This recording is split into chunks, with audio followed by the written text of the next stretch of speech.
اللہ تعالیٰ نے کسی کو بندر بنایا، کسی کو خنزیر بنایا، کسی کو زمین میں دھسایا، کسی کو پانیوں میں بہایا، کسی کو ہواؤں سے اڑایا، کسی پر آگ کو برسایا، کسی پر بجلیوں کی چمک کو سے ان کو راکھ کیا۔ کب میرے رب نے کیا کچھ نہیں کیا۔ وَكَمْ أَهْلَكْنَا مِنَ الْقُرُونِ مِنْ بَعْدِ نُوحٍ وَكَفَى بِرَبِّكَ بِذُنُوبِ عِبَادِهِ خَبِيرًا بَصِيرًا۔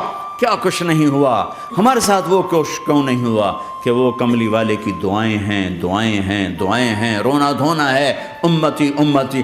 اچھا چلو یہ تو دنیا ہو گئی، آپ نے یاد رکھا میدان معاشر میں میرے نبی نے فرمایا جب جہنم کو لایا جائے گا اور ایک چیخ مارے گی، کوئی کسی کو یاد نہیں کرے گا، سب بھول جائیں گے۔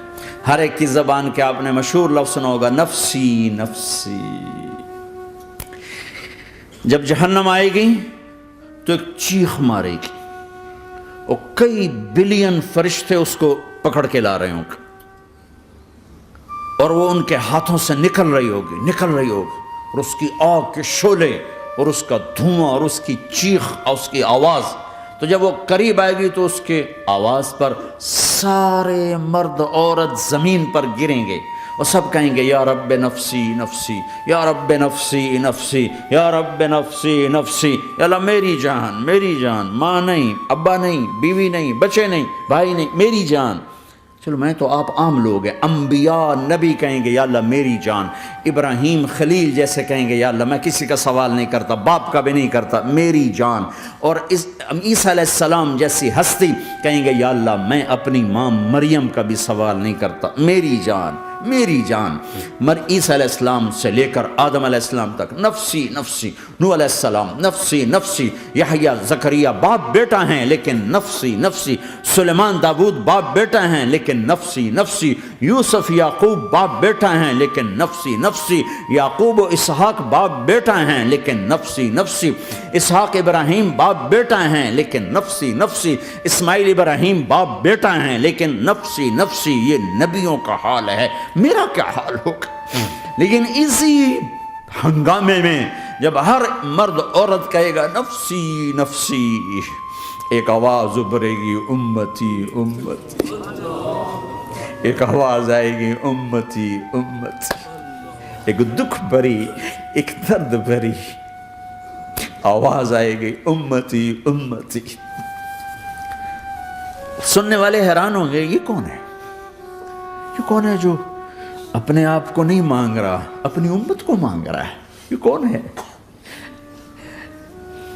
جب آواز کی طرف نظریں لگیں گی، یہ تو محمد الرسول اللہ ہیں، جھولی پھیلی ہوئی ہے، ہاتھ اٹھے ہوئے ہیں، اے رب میری امت۔ کون سی امت ساری زندگی شراب بیچتے رہے؟ کون سی امت ساری زندگی ڈرگز بیچتے رہے؟ کون سی امت ساری زندگی زنا کرتے رہے؟ کون سی امت ساری زندگی ظلم و ستم کے پہاڑ توڑتے رہے، ساری زندگی جوا کھیلتے رہے؟ آپ تو کہتے دفع ہو جاؤ، میری نظروں سے دور ہو جاؤ، نہ تمہیں میری عزت کا خیال نہ میری نسل کی قربانیوں کا خیال، میرے معصوم بچے نیزوں پہ چڑھ کے اس دین کے تم چند پونڈوں پہ کیا ظلم ڈھا کے آئے ہو، دفع ہو جاؤ یا اللہ انہیں جہنم میں ڈال۔ یہ کہنے کا موقع تھا، میں قربان جاؤں اس نبی رحمت، اس کامل اکمل نبی پر، اس ہادی رہبر پر میں کہاں سے الفاظ لاؤں ان کی تعریف کے لیے؟ دو ہستیوں کا حق نہیں ادا کیا جا سکتا، ایک اللہ، ایک اللہ کا رسول۔ ہر ایک کا حق ادا ہو سکتا ہے، اللہ اور اس کے رسول کا حق نہیں ادا ہو سکتا۔ وہ کہتے جا اللہ ان کو آگ میں ڈال دے، انہوں نے نہ مجھے دیکھا، نہ میرا گھر دیکھا، نہ میرے پیٹ پہ پتھر دیکھے، نہ میرا راتوں کو تڑپنا دیکھا، نہ میرا مچلنا رونا دیکھا، نہ احد میں ٹوٹے دانت دیکھے، نہ طائف میں بکھرا خون دیکھا، نہ کربلا میں اولاد کے سر نیزوں پہ چڑھے دیکھے۔ دفعہ دور کر دے میری آنکھوں سے، میں قربان جاؤں اس نبی رحمت پر۔ کہہ رہے ہیں یا اللہ میری امت، یا اللہ میری امت، یا اللہ میری امت، یا اللہ میری امت۔ نہ یہاں بھلایا نہ وہاں بھلایا۔ آپ کے لیے ممبر آئے گا، میرے حبیب بیٹھو، تو آپ کہیں گے اب مجھے خیال آئے گا اگر میں بیٹھا تو یہ مجھے لے کے جنت میں نہ چلا جائے، اور اللہ کہہ رہا بیٹھو، تو میں کیا کروں گا؟ میں خود زمین پہ کھڑا رہوں گا، ممبر پہ ہاتھ رکھ دوں گا کہ اللہ تیری مان لی، میں ہاتھ رکھا ہوا ہے، لیکن میں بیٹھوں گا نہیں کہ میں اپنی امت کا آخری حساب کروا کے ہی جاؤں گا، ایسے نہیں جاؤں گا۔